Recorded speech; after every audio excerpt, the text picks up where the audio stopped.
Hoje eu quero falar sobre modeladores de cultura. Eu acredito, e eu tenho experienciado isso, de Atos 1, Atos 15, Jesus trabalha com poder e maravilhas. De Atos 15 e Atos 28, o Senhor Deus trabalha com mudança de cultura. Para toda mudança de cultura, o Senhor Deus sempre nos dá uma arquitetura. Geralmente, a arquitetura que o Senhor Deus dá sempre é para improváveis. Nas Sagradas Escrituras, você não verá Deus usando prováveis. A não ser que esses homens, ao crescerem 2 degraus, diminuam 4 em humildade e simplicidade. Ao crescerem 4, diminuam 8 e assim sucessivamente. O Senhor Deus ama tanto improváveis que Ele encontrou homens que cheiravam a peixe, certamente eram latifundiários, talvez até pecuaristas. E o Senhor Deus olhou para um, disse: Noé, está aqui uma arquitetura, construa uma arca. Noé honrou a arquitetura de Deus, e então Noé salvou o mundo pós-diluviano. O livro de Atos traz para nós essa sensibilidade de um mandato cultural, através de um homem que foi um modelador de culturas. Abra sua Bíblia comigo, por gentileza. Em Atos 16, a partir do verso 1, eu gostaria de expor, na verdade, ler o texto, todo o capítulo, e então expor o contexto histórico, sociológico, e então a aplicação do texto. Minha tradução é a King James atualizada. Está escrito: Paulo chegou também a Derbe e Listra. Vivia ali um discípulo chamado Timóteo, filho de uma judia, sendo seu pai grego. Os 2 irmãos de Listra e Icônia davam bons testemunhos dele. Então Paulo se interessou em que ele o acompanhasse para a sua missão, e para tanto o circuncidou por causa dos judeus que viviam naquela região, pois era do conhecimento de todos que seu pai era grego. À medida que passava pelas cidades, transmitiam as decisões tomadas pelos apóstolos e presbíteros em Jerusalém, a fim de que passassem então a serem obedecidas. Assim as igrejas eram edificadas na fé e cresciam em número dia após dia. E viajando por toda a região da Frígia e Galácia, Paulo e seus companheiros de ministério foram impedidos pelo Espírito Santo de pregar a palavra na província da Ásia. Quando avizinharam-se da região da Mícia, procuraram subir até Bitínia, mas também o Espírito de Jesus não lhes permitiu. Então, contornando a Mícia, desceram para Troade. Durante a noite, Paulo teve uma visão. Nela, um homem da Macedônia em pé rogava-lhe: passa pela Macedônia e ajuda-nos. Imediatamente após ter recebido a visão, preparamos-nos para partir rumo à Macedônia, concluindo que Deus nos havia chamado para pregar o evangelho aos macedônios. Navegando de Troade, seguimos em linha reta até Samotrácia e no dia seguinte para Neápolis. De lá rumamos para Filipos, que é a cidade mais importante desse distrito da Macedônia e colônia romana. Nessa cidade ficamos vários dias. No dia de sábado, saímos da cidade para a beira do rio, onde imaginávamos encontrar um bom lugar para orar. Assentamo-nos e começamos a conversar com algumas mulheres que ali também estavam reunidas. Uma delas, que nos ouvia, era temente a Deus e chamava-se Lídia, vendedora de tecido de púrpura da cidade de Tiatira.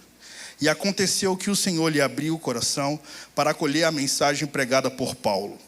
Depois de batizada, bem como os da sua casa, ela nos convidou rogando: se julgais que sou crente no Senhor, entrai e permanecei em minha casa.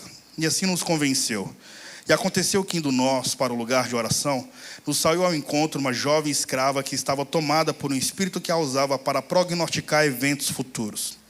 Dessa forma, ela arrecadava muito dinheiro para os seus senhores por meio de adivinhações. Seguindo a Paulo e a nós, vinha essa moça gritando diante de todos: esses homens são servos do Deus Altíssimo e vos anunciam o caminho da salvação. E ela insistiu em agir assim por vários dias. Finalmente, Paulo irritou-se com aquela atitude, dirigindo-se ao Espírito, repreendeu, exclamando: ordeno a ti, em nome de Jesus Cristo, retira-te dela. E ele, naquele mesmo momento, saiu. Percebendo que a sua esperança de lucro havia se esgotado, os proprietários dessa escrava agarraram a Paulo e a Silas e o arrastaram para a praça principal diante das autoridades. E apresentando-os para os magistrados locais, os acusaram afirmando: estes homens, sendo judeus, perturbam a nossa cidade, pregando costumes que a nós romanos não é lícito acatar, tampouco praticar. Então uma multidão unânime os atacou, e os magistrados, rasgando-lhes as roupas, ordenaram que fossem açoitados com varas. Depois de tê-los espancado muito, os jogaram na prisão, recomendando ao carcereiro que os vigiasse com toda atenção. Havendo recebido tais ordens expressas, ele os lançou no cárcere interior e lhes prendeu os pés no tronco. Por volta da meia-noite, Paulo e Silas estavam orando e entoando hinos de louvor a Deus, enquanto os demais presos os ouviam. De repente aconteceu um terremoto tão violento que os alicerces da prisão foram todos abalados. No mesmo momento, todas as portas se abriram e as correntes que prendiam a todos se soltaram. O carcereiro despertou do sono e, vendo abertas as portas do cárcere, desembainhou a sua espada a fim de se matar, pois concluíra que os presos todos houvessem escapado. No entanto, Paulo gritou: não te faças isso, eis que todos estamos aqui. Então o carcereiro pediu luz, correu para dentro e, trêmulo, atirou-se aos pés de Paulo e Silas. Em seguida, conduzindo-os para fora, rogou-lhes: senhores, o que preciso fazer para ser salvo? Eles prontamente lhe afirmaram: crê no Senhor Jesus, e assim será salvo tu e os de sua casa.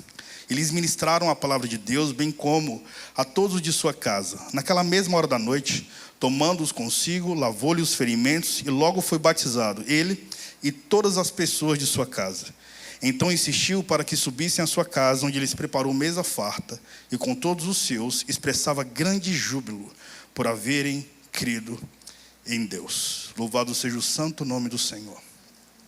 Fundamentado nesse texto, eu quero então falar sobre modeladores de cultura e como nós temos um mandato cultural. Pregarmos o evangelho para gente diferente, de cultura diferente, de religião diferente, que vive nessa mesma geografia. Pessoas pela qual você tem macro e um micro contato, mas a partir da sua existência, será possível então traduzir a sala do trono para um homem contemporâneo, a partir de um micro ou macro contato com você. Jesus é tão eloquente, eu falo isso há anos. Ele poderia segurar o universo na palma das mãos, mas ele abriu mão dessa glória para navegar no ventre de uma virgem. Ele não nasceu em berço esplêndido, mas ele foi gigante pela própria natureza. Analisem comigo.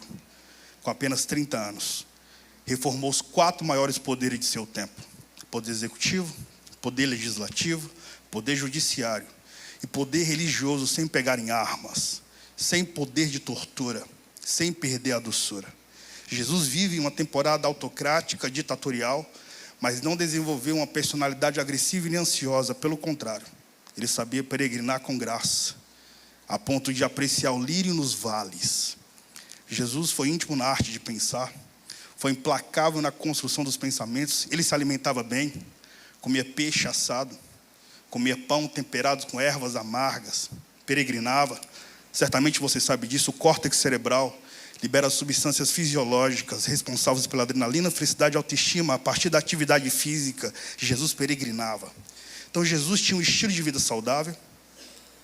Jesus encontrou com homens que cheiravam a peixe, e após 3 anos andando com esses caras, 1092 dias, eles começaram a exalar o mais nobre perfume da inteligência humana. Jesus foi o maior modelador de culturas, não há dúvida disso.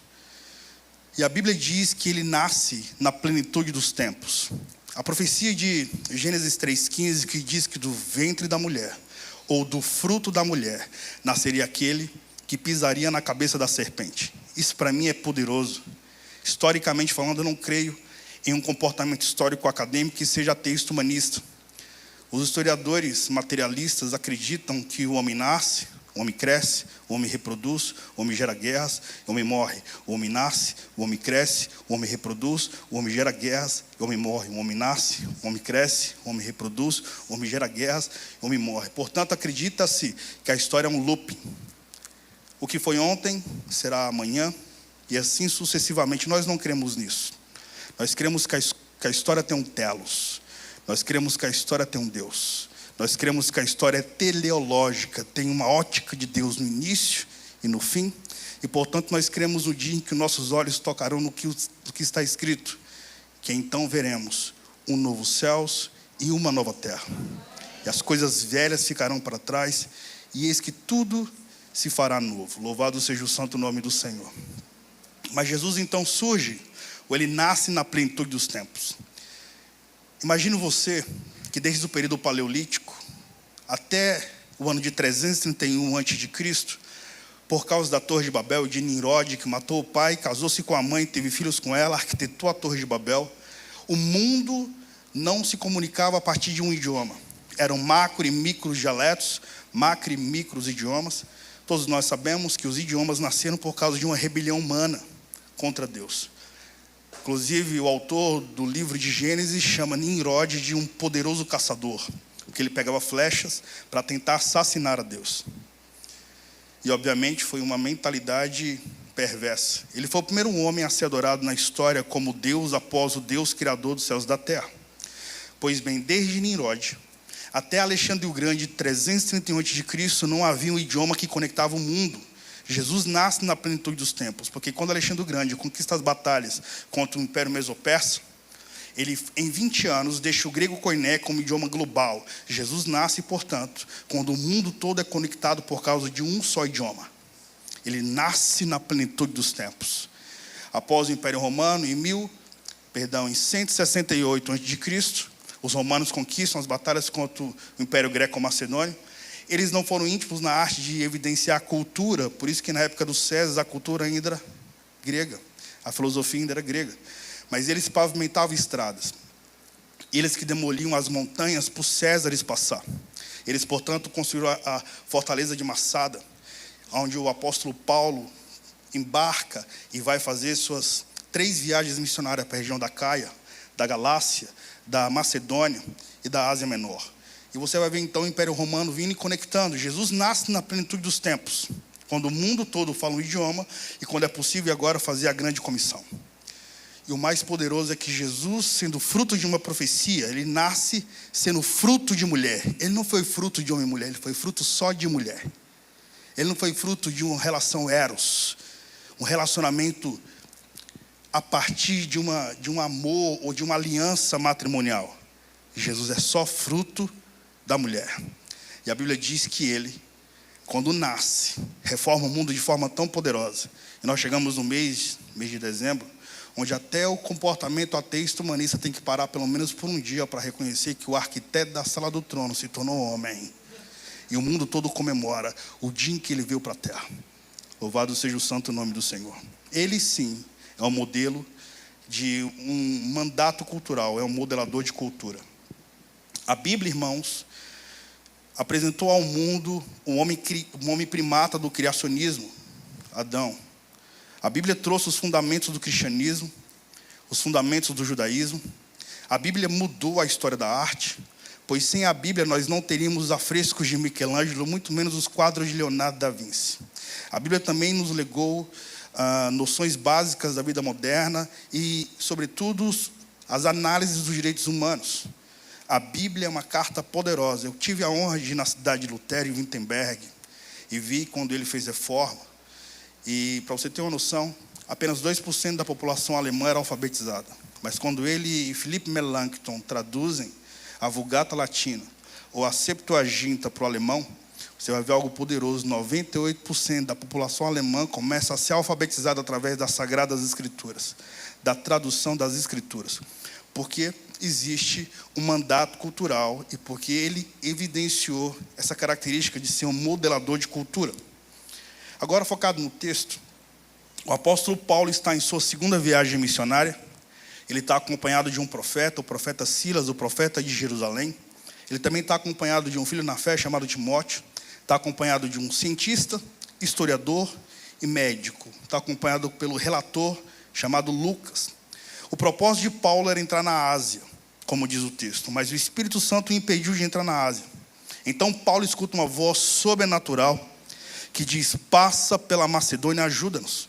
Então Paulo entra pela Macedônia, ele finalmente chega no que nós conhecemos como Europa. Ele chega, portanto, no Ocidente, segundo o mundo daquela contemporaneidade. Paulo entra no Ocidente não por uma convicção pessoal, mas por uma convocação divina. E ele vai chegar na cidade de Filipos, que o texto diz que é uma espécie de colônia romana. Nessa cidade, meus amados irmãos, evidencia-se algo poderoso e eloquente, extremamente inquestionável, que é a consequência de um homem que tem uma chama no coração, a ponto dessa chama se espalhar. Fogo tem características. Em primeiro lugar, fogo brilha na escuridão, clareia o que está nas trevas. Segundo, o fogo aquece no frio. Terceiro, o fogo se espalha com facilidade. O apóstolo Paulo possuía uma chama no coração que incendiava, clareava ideias escuras. Ele foi um homem que teve uma chama no coração tão poderosa que se espalhou com facilidade por causa da ousadia que havia sobre ele. E ele tinha uma chama, meu amado irmãos, que evidenciava as sagradas escrituras, a ponto do homem escrever cartas que fundamentassem as doutrinas cristãs. Portanto, o reino de Deus, na cidade de Filipos, trouxe uma consequência de mudança cultural fenomenológica. O texto diz, de forma fundamental, que a graça de Deus, quando alcança o coração de uma mulher rica, Lídia, de uma epitonisa, escrava de Satanás e dos homens, e de um servidor público, um agente penitenciário, quando a graça de Deus chega na vida desse carcereiro, a mudança é tão poderosa que você vai ter culturas diferentes, pessoas diferentes, religiões diferentes, classes sociais diferentes sendo alcançadas a partir da chama que não se apagou da vida do apóstolo Paulo. Pois bem, primeiramente vamos ver esse exemplo em relação a Lídia. Por gentileza, acompanhem comigo o Atos 16, versos 13 e versos 14, está escrito: no dia de sábado, saímos da cidade para a beira do rio, onde imaginávamos encontrar um bom lugar para orar. Assentamo-nos e começamos a conversar com algumas mulheres que ali também estavam reunidas. Uma daquelas mulheres que nos ouviam era temente a Deus e chamava-se Lídia, vendedora de tecido de púrpura da cidade de Tiatira. E aconteceu que o Senhor lhe abriu o coração para acolher a mensagem pregada por Paulo. Presta atenção, não foi ela que abriu o coração, foi o Senhor que abriu o coração dela. A obra soberana é exclusivamente de Deus.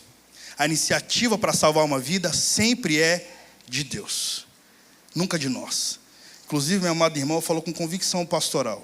Todos vocês, 100% dos que estão aqui, só estão aqui porque foi o Espírito Santo que abriu o seu coração para você vir adorar a Jesus nessa noite. Portanto, quem abre o coração é Deus, quem toca é Deus, a obra é soberana, e essa soberanidade vem de Deus.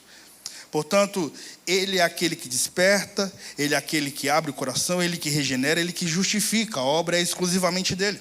Isso é maravilhoso, irmãos. Isso se chama na teologia de soberana graça, a graça que abre o coração do homem, e é a graça que faz com que a sua mente seja modelada. Não é porque o homem de Deus é tão poderoso assim, irmãos. É porque Deus abriu o seu coração para essa palavra se tornar poderosa dentro de você. Portanto, nós temos um segundo exemplo no texto. É uma jovem possessa por Satanás. Porque tem uma garota endemoniada no texto. E ela está seguindo os companheiros de Paulo. E ela vai proclamando algumas coisas interessantes. O que ela diz é: esses homens são servos de Deus e eles estão anunciando o caminho da salvação. Pergunta: o que há de errado nas palavras dessa mulher? A resposta é: não há nada de errado. Realmente esses homens são servos de Deus.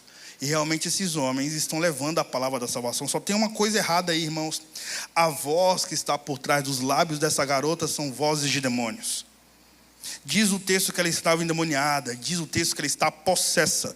Diz o texto que ela tem um espírito de adivinhação.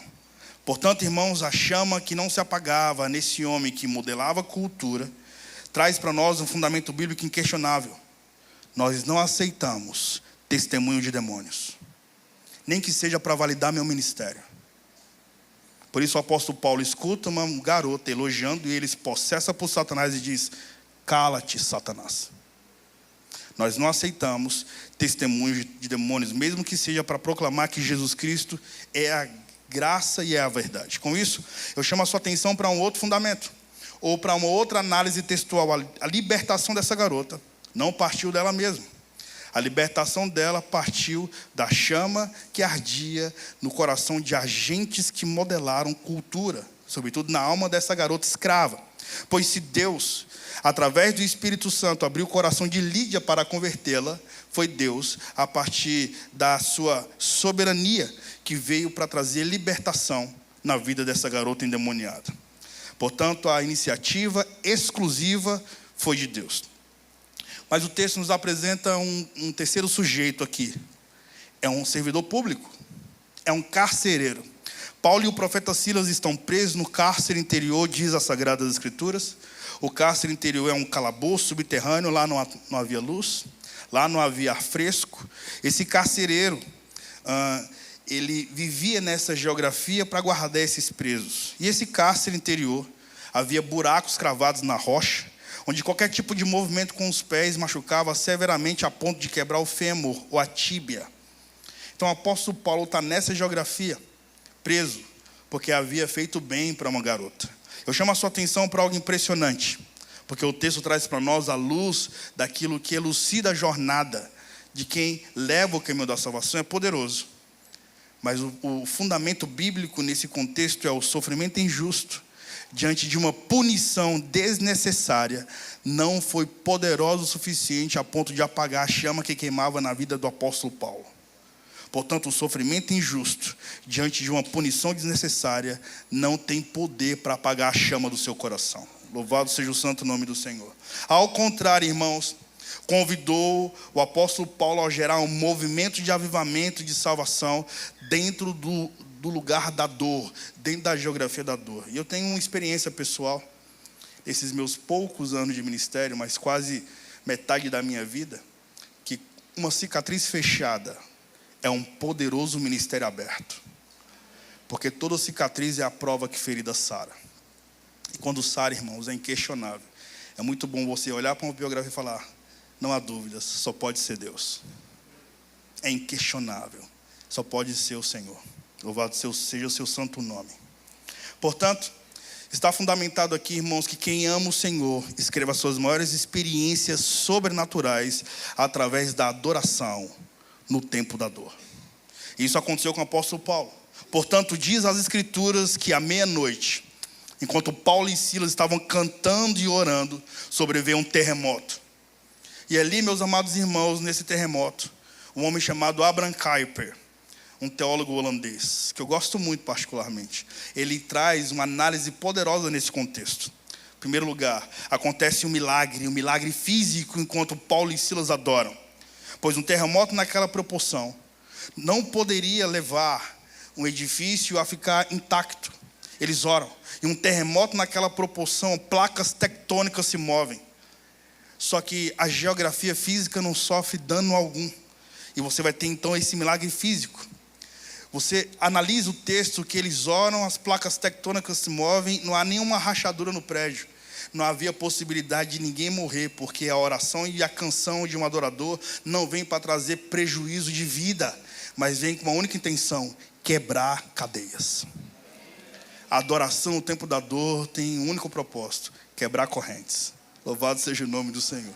Então Paulo nos ensina a adorarmos no tempo da dor. Sermos intensos.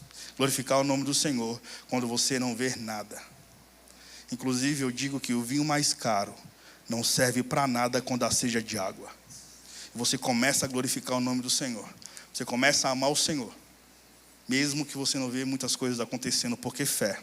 Só é fé quando o não de Deus também for resposta. É um momento em que você começa a ter uma fé mais madura. E é quando as suas raízes espirituais são literalmente regadas pelo poderoso sangue de Jesus.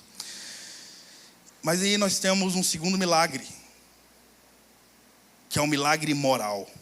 O que você acha que acontece quando nós estamos em uma geografia, como ser paigo? Em 2009, eu passei no concurso público no estado do Goiás, para ser agente penitenciário. E eu passei 40 dias no Sepaigo, aqui em Aparecida de Goiânia, fazendo treinamento dentro do Sepaigo. Quando você vai dentro de um presídio, se presos ou internos têm possibilidade de fuga, o que você acha que acontece? Se as portas se abrem de forma sobrenatural, só pode ser o Senhor me dando livramento, sim ou não? Só que o texto diz, meus amados irmãos, que existe um milagre moral.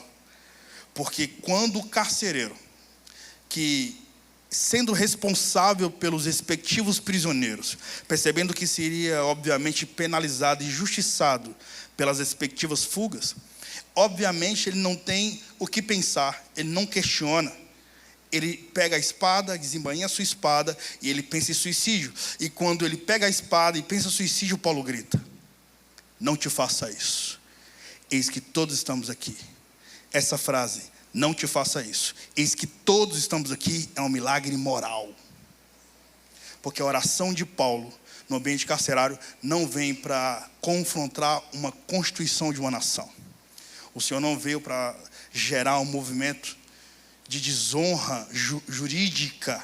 O Senhor veio para quebrar correntes, sobretudo da alma. O Senhor Deus toca onde a mão humana não alcança. Louvado seja o santo nome do Senhor. Mas aí nós temos um terceiro milagre, que é o milagre espiritual. Porque através da chama que não se apagou da vida do apóstolo Paulo, Deus mudou a vida do carcereiro, Deus transformou a vida desse ser humano. Diz a Bíblia que o carcereiro foi salvo por causa da oração de um homem em temporada da dor. Ele e toda a sua casa. Se você perceber, meus amados irmãos, nesses 3 exemplos, a iniciativa é exclusivamente de Deus.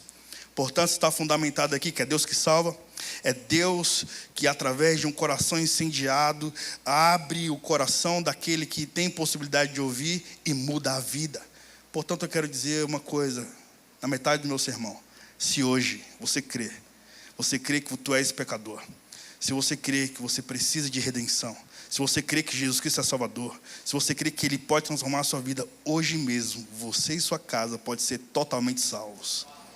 Louvado seja o santo nome do Senhor. Mas há uma segunda análise textual significativa que é inevitável fazer. Agora, algo mais sociológico, teológico em relação ao texto. Se o evangelho chega até as pessoas através de um mandato cultural, o texto fundamenta que o evangelho tem um interesse significativo de gerar uma mudança primeiro por dentro. Uma mudança primeiro espiritual, libertando você da pele para dentro. Eu vou te falar, irmãos, não há nada mais poderoso de ser tocado por Jesus aonde a mão humana não alcança. Porque a maquiagem que pode esconder a cicatriz do seu rosto é impotente na arte de estancar a hemorragia da tua alma. Só Jesus pode fazer isso. Agora, o mais poderoso é que se o evangelho chega até as pessoas através de um homem que se faz uma carruagem para levar Jesus, esse mesmo evangelho alcança todas as culturas, todas as etnias e todas as nacionalidades. O evangelho, portanto, é para todo tipo de gente. Esse é o nosso mandato cultural. Essa, portanto, é a característica poderosa do livro de Atos, sermos modeladores de cultura. E nesse texto, a cidade de Filipos é um retrato sociológico disso, pois Deus salva na cidade de Filipos 3 raças diferentes, 3 nacionalidades diferentes, 3 etnias diferentes. Em primeiro lugar, nós temos Lídia. Lídia é uma asiática, ela é da cidade de Tiatira. Segundo, nós temos uma grega, escrava, Epitonisa, ela era grega. Terceiro, nós temos um romano. 3 nacionalidades. O evangelho, portanto, alcança todo tipo de nacionalidade, todo tipo de cultura, todo tipo de etnia. O evangelho é para todo aquele que nele crê. Louvado seja o seu santo nome. Presta atenção nisso. O ministro de Deus, com coração incendiário, se transforma nessa carruagem para modelar a cultura. A salvação de Deus, portanto, irmãos, alcança todas as línguas, todos os povos, todas as raças, todas as etnias. E para isso acontecer, nós precisamos nos transformar ou nos disponibilizarmos a sermos essa carruagem para representar a majestade santa. Louvado seja o santo nome do Senhor. E você sabe que se nós representamos a majestade santa, nós somos embaixadores. Se nós somos embaixadores, então nós não temos opinião. O embaixador é aquele que representa a sua pátria em uma outra nação, e ele o faz afirmando, falando apenas da constituição de sua respectiva nação. Nosso propósito, então, não é dar opinião. Eu vivi tantas transformações de 2020 para cá, e fui tão avivado biblicamente. Só em 2020 a 2021 eu li a Bíblia 6 vezes. Isso mudou a minha mente de uma forma poderosa, a ponto de me dar uma arquitetura de igreja local, a forma como me comporto, me relaciono. Inclusive, se você conhece o Gil se você conhece o Gil antes dos meus filhos, eis aqui um novo homem. Eu nem me lembro de como eu era antes dos meus filhos, para você ter noção. É um impacto tão fenomenológico você presenciar um parto, você presenciar 2 partos, e de repente você vê aquela criança sendo sua responsabilidade. É o maior impacto sociológico que um homem pode viver. Assumir o coração de um filho, como aquela mãe beija seu filho eloquentemente. Não há nada mais poderoso. Eu gastar a minha vida em nome de uma geração extremamente frágil, que se eu não cuidar, morre. Mudou demais a minha vida. Pois bem, nós temos esse extrato social muito poderoso. Uma outra análise, então, a se fazer, após nós vermos que o Evangelho alcança todo tipo de cultura, todo tipo de nacionalidade, todo tipo de língua, é inevitável dizer, irmãos, que um homem com coração incendiado, ele modela a cultura, ele alcança 3 classes sociais. Todos os espectros da sociedade. E a cidade de Filipos é um retrato disso. Portanto, quem era Lídia? Lídia era uma empresária. Se você analisar a sociologia por trás do texto e o comportamento histórico, sobretudo comercial, de 2000 anos atrás, a Bíblia diz que Lídia era vendedora de púrpura, ela era asiática. Das cidades da Ásia, Tiatira não possuía uma renda per capita significativa em relação ao comércio de produtos de alto valor para o seu tempo. E quem fala isso, meu amado irmão, é o próprio Flávio Joséfos, quando ele faz uma análise comercial das cidades daquela época. Pois bem, e Lídia, então, é aquela pessoa que peregrina de cidade em cidade, procurando, portanto, um comércio mais significativo para o seu produto de alto valor. E ela, então, sai de Tiatira e vai para a cidade de Filipos. O que é púrpura? Púrpura, meus amados irmãos, era o tecido de alto valor.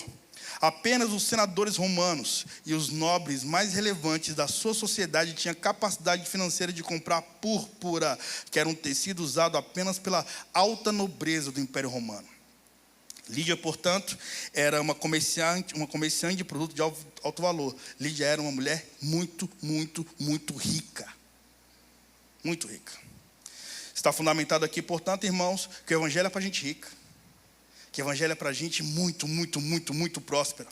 Inclusive, quando você lê o relato do livro de Jó, diz que Jó era o homem mais próspero de sua geração, de todo o Oriente. Mas a Bíblia diz também que ele era o homem mais piedoso de todo o Oriente. Portanto, está fundamentado apenas na vida de Jó, que é possível você ser rico e muito rico, e ser santo e muito santo. Porque como foi expressado aqui no louvor financeiro, o momento do dízimo e oferta na 70 vezes 7 se chama louvor financeiro. No período do louvor financeiro, o ministro disse que não é pecado você ter dinheiro no bolso. O pecado é você entronizá-lo no seu coração.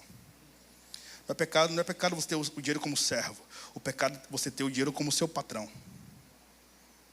E a Bíblia Jesus nunca chamou o diabo de Senhor. Jesus nunca chamou César de Senhor. Mas Jesus chamou o dinheiro de Senhor. Por isso que Jesus disse, você não pode servir 2 senhores. Você não pode servir a Deus e a Mamon. Então, Lídia, a despeito de sua prosperidade sociológica, financeira, Lídia era uma mulher que temia ao Senhor. O Evangelho, portanto, alcançou a partir desse modelador de cultura, o apogeu da classe social, alcançou o coração de uma mulher rica. Mas, em segundo lugar, na outra ponta da sociedade, nós temos uma outra narrativa que era de uma mulher escrava. Atos 16 fundamenta que 2 mulheres se convertem. Uma empresária e a outra que estava abaixo da linha da miséria, que era escrava de demônios e de homens. Ela estava abaixo da linha da miséria. Está fundamentado aqui, irmãos, que o Evangelho é para gente rica e muito rica, e o Evangelho é para gente miserável, muito miserável. O Evangelho é para gente pobre, muito, muito pobre. O Evangelho, a palavra que Paulo trazia, alcançou a vida de uma mulher muito rica e na mesma cidade, na mesma contemporaneidade, alcançou o coração de uma mulher muito, muito pobre. O Evangelho é para a classe alta. O Evangelho é para a classe baixa também, irmãos. Mas o texto ainda fundamenta que a classe média foi alcançada, porque nós temos um servidor público sendo alcançado aqui. A Bíblia diz que um carcereiro foi alcançado aqui, cara. Em temporada de depressão, ele queria suicidar-se. O Evangelho é para gente de alta classe social, o Evangelho é para a classe média e o Evangelho é para a classe baixa. Portanto, meus amados irmãos, através desse modelador de cultura, todos os estratos sociais verão a luz de um novo amanhecer. Pois o Evangelho chega a todas as pessoas. E isso é uma obra redentiva do próprio Deus. O Evangelho, então, não é só para gente rica. O Evangelho, então, não é só para gente pobre. O Evangelho não é só para a classe média. O Evangelho, então, é para todo aquele que nele crê. Você pode aplaudir o nome de Jesus por esse fundamento?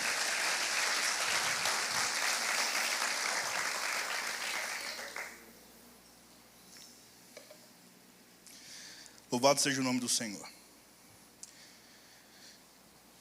Chegando já quase para o final, é inevitável fazer uma análise textual e acredito que seja a quarta análise textual de Atos 16, é que se nós temos então, na cidade de Filipos, 3 raças se convertendo, se nós temos então etnia se convertendo, se nós temos 3 classes sociais se convertendo, como não dizer que o ministro que se transforma numa carruagem e que, portanto, se torna aquele que tem um coração incendiado, esse ministro coloca em xeque 3 religiões diferentes nessa mesma geografia. Pois quem era Lídia, meus amados irmãos? Lídia era uma prosélita. O que é o proselitismo? Que é um prosélito na contemporaneidade judaica dos herodianos. Prosélito era um gentil convertido ao judaísmo. Portanto, Lídia era uma prosélita, ela era da cidade de Tiatira, mas morava em Filipos. Ela não era uma judia, mas ela foi encontrada por Deus em uma reunião de oração. Isso para mim é poderoso. Portanto, meus amados irmãos, Lídia era uma mulher espiritualizada, ela era uma mulher religiosa. Certamente ela colocava o pergaminho aberto no Salmo 91. Essa mulher, portanto, foi encontrada, o Espírito Santo encontrou essa mulher numa reunião religiosa, numa reunião de oração. Está fundamentado aqui, portanto, que há muitas pessoas que frequentam nossas reuniões de oração, que leem as Sagradas Escrituras, que frequentam os nossos cultos e que necessitam oficializar a sua conversão em Cristo Jesus. Porque Lídia foi encontrada por Jesus nesse lugar de oração. E a Bíblia diz que ela creu em Jesus Cristo. E ela e a casa dela foram batizados. Está fundamentado aqui, irmãos, com todo zelo, com todo respeito. Você que frequenta o culto, você que tem uma empatia significativa, que é um simpatizante da nossa fé, você precisa oficializar a sua conversão em Jesus Cristo. É o que as Sagradas Escrituras fundamentam. Qual é a religião que foi encontrada? Uma religião de uma pessoa que sabia quem era Deus, mas ainda não havia oficializado sua aliança com Jesus. Há uma outra análise antropológica aqui, que nós temos uma escrava. Ela estava, portanto, no ocultismo, ela estava no misticismo obscuro. A Bíblia diz que ela era prisioneira de Satanás, ela era escrava de demônios, ela era instrumento do inimigo. A Bíblia diz que era escrava de demônios e de homens, que a usavam para explorar e para obter lucro. Nós temos então a conversão de uma mulher que tinha o maior contato com as trevas. Era uma mulher que adivinhava o oculto e que estava endemoniada. Ela foi alcançada. E nós temos então uma outra análise, que é do carcereiro, que é o soldado romano. A Bíblia diz que ele é um servidor público. Ele certamente era ateu. Ele provavelmente não cria em Deus. Ele acreditava no homem. Quando você não crê em Deus, mas crê no homem, o nome disso é ateísmo. Esse homem acreditava certamente que César era o seu senhor. E esse carcereiro está com identidade religiosa totalmente divorciada da fé cristã. Portanto, irmãos, Paulo foi um modelador de cultura tão significativo que o sistema religioso, que dominava, portanto, a atmosfera de uma cultura grega e de uma política romana, se curvou quando um homem cheio do Espírito Santo vai naquela geografia e prega o evangelho e ainda canta no apogeu de sua dor. Quem é então Paulo? Em Atos 16, um modelador de cultura. Portanto, eu estou falando que um coração incendiado no apogeu do Império Romano, a despeito do seu sofrimento, alcançou uma mulher piedosa, alcança uma prisioneira de Satanás e alcança aqui um servidor público. Ele alcança gente diferente, de cultura diferente, de nacionalidade diferente, de religião diferente, gente rica, gente pobre, gente de classe média. Portanto, todo esse universo, irmãos, é o alvo da graça do Senhor. Jesus Cristo quer alcançar todos. Por isso que nós necessitamos ser modeladores de cultura. E eu creio nisso. De forma significativa, nós estamos finalizando o ano. Nós chegamos finalmente em dezembro de 2024. Quantas vezes você foi remédio na doença de alguém? Quantas vezes você foi o céu no inferno de alguém? Quantas pessoas você trouxe ao arrependimento de Jesus e na oficialização do batismo nas águas? Eu quero finalizar o meu sermão. Eu tive o privilégio de fazer um tour de ministrações esse ano na Europa. Eu fui convidado por um professor universitário de Lisboa, professor Briços Lino. 77 anos ele tem. Professor da Universidade de Lisboa, professor da cadeira de psicologia. Ele também é um jornalista significativo. Ele, inclusive, é um homem que entrevista o Papa quando o Papa vai a Portugal. E eu fui pregar numa igreja nativa, numa igreja de portugueses. A igreja estava comemorando 77 anos e há 25 anos eles não recebiam um pregador. E aí eles se reuniram e eles queriam chamar 3 pessoas. Na verdade, eles escolheram 3 nomes, dos 3 eles tinham que escolher um. Olha que privilégio. Os nomes eram Hernani Dias Lopes, Luciano Subirá e Gilberto Araújo. Aí imagina, aí falaram, vamos chamar o mais novo, quem é o mais novo? O mais novo é o Gil, porque eu escrevi o prefácio de um pastor de Lisboa, o Nuno, Bispo Nuno. E aí ele falou, vamos trazer o Gil. Aí me ligou, Gil, você pode vir para a Europa? Eu vou ver na minha agenda aqui, brother. E aí, naturalmente, ele mesmo me conectou.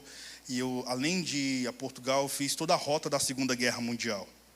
Imagina, como professor de história, eu estava na minha Disney. E aí, quando eu cheguei em Portugal, eu fiquei impressionado, porque não há um registro de escravidão de senzala em Portugal, nenhum. E aí eu descobri que a escravidão de senzala foi apenas para as colônias. Então imagine, eu preto, chegando em Portugal, questionando onde é que estão os arquivos dos navios negreiros, ou das senzalas da Europa. Foi um papo muito legal, ainda mais com o professor Briços Lino. Quando eu terminei minha ministração em Lisboa, eu fui ministrar no Porto. Eu preguei num culto no Porto às 5 horas da manhã, numa quarta-feira, o culto entupido de pessoas. Quando eu estava indo para essa geografia, os irmãos ficaram de me receber numa cidade que ficava entre Lisboa e o Porto. E aí quem veio me buscar foi um jogador de futebol junto com uma europeia, bem loira. E quando eu vi aquele casal, eu pensei, cara,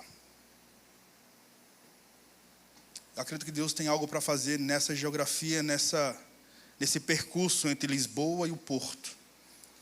E aí ela estava com uma BMW, última geração, e ela tinha que carregar o carro, e ela não conseguiu carregar o carro. Nós tínhamos 2 horas para chegar, e a 1h30 começar o culto.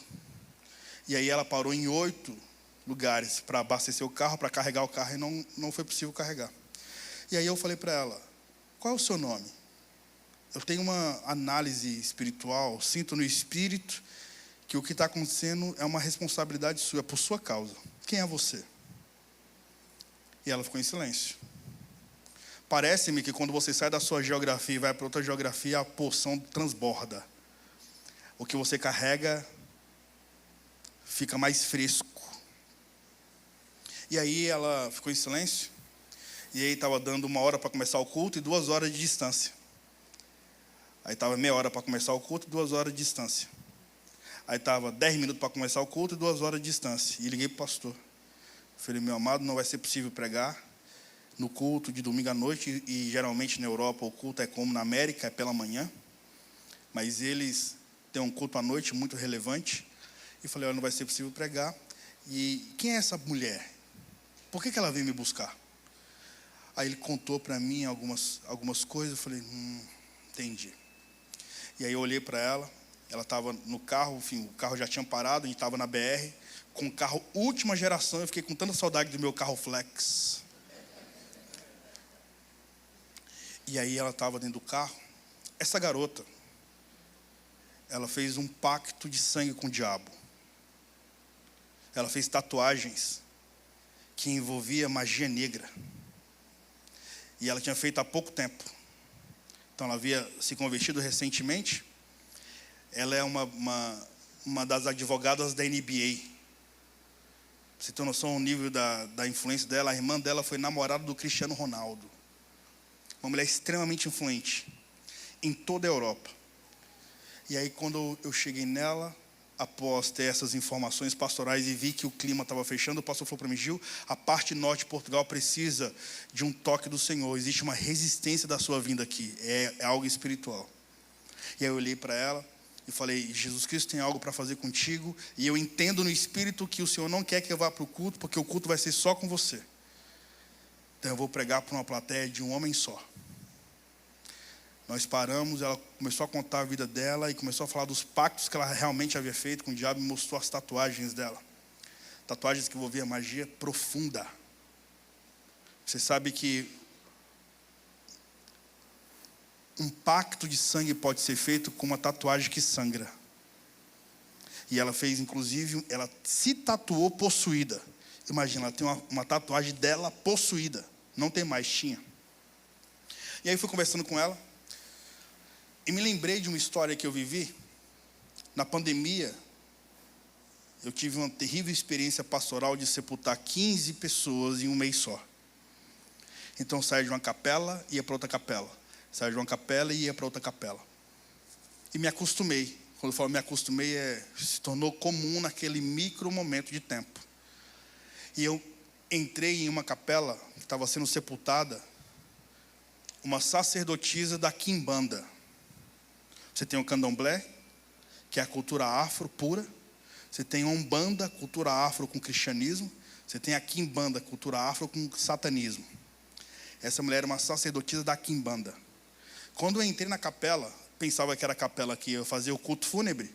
Quando eu entrei na capela, eles estavam batendo, todos eles de branco. Quando eu pisei, puf, todos pararam, todos olharam para mim, no mesmo momento. Eu me questionei: Senhor, por que isso aconteceu?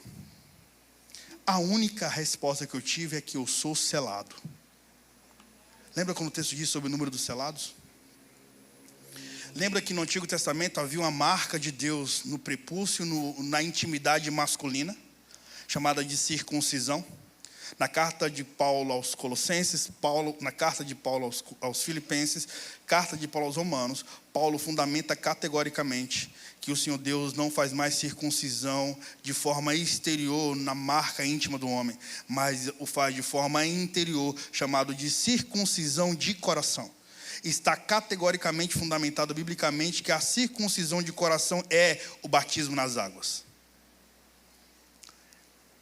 E aí, cara, eu sou selado, sou batizado nas águas.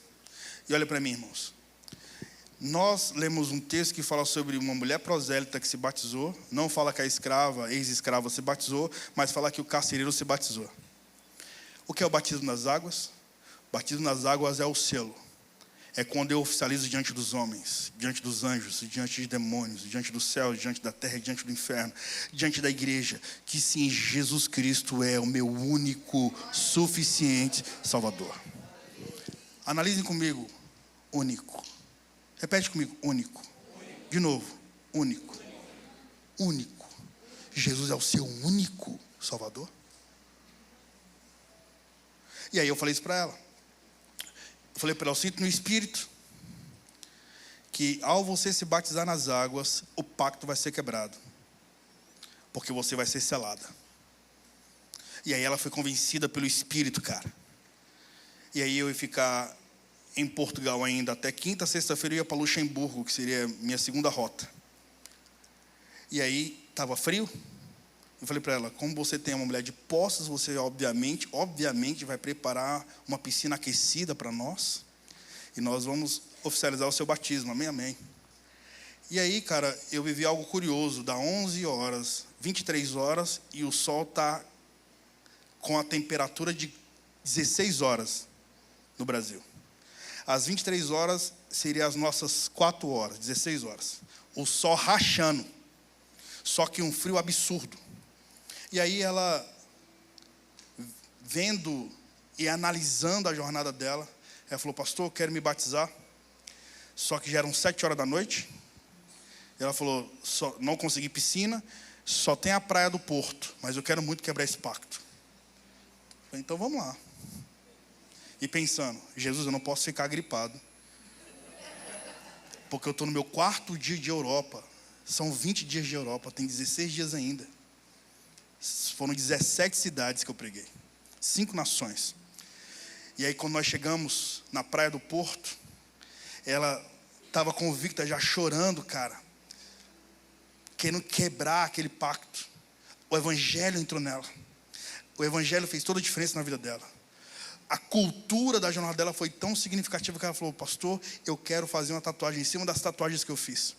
E ela fez, só que como passou o tempo, ela removeu as tatuagens já. Louvado seja o nome do Senhor.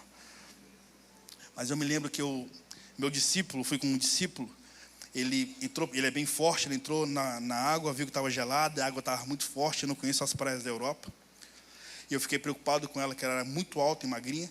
Então, eu tinha pouco tempo. Ela entrou na água e eu fiz perguntas rápidas. Perguntei: você crê que Jesus Cristo é o seu único e suficiente Salvador? Sim, creio. Você crê que o sangue de Jesus tem todo o poder para quebrar qualquer pacto que você fez com as trevas? Sim, creio. Você crê que em breve Jesus Cristo voltará e nós seremos arrebatados? Sim, creio. Você crê que o Senhor Jesus, a partir de hoje, te faz nova criatura? Sim, creio. Então, diante dos homens, diante dos anjos, diante de demônios, diante dos céus, diante da terra, diante do inferno, diante da igreja, eu te batizo em nome do Pai, em nome do Filho e em nome do Espírito Santo. Desci ela. Quando eu levantei, ela começou a gritar. Um grito de liberdade foi tão poderoso que nós choramos por 40 minutos consecutivos. Após o batismo, preparamos uma santa ceia, nós ceiamos. E desde então, eu fico analisando como uma pessoa disponível pode chegar em qualquer geografia com a mensagem do Evangelho, sendo, portanto, modelador de culturas. Era apenas o meu 4º dia de Europa. Jesus me presenteou uma alma batizada pela honra e glória do nome do Senhor.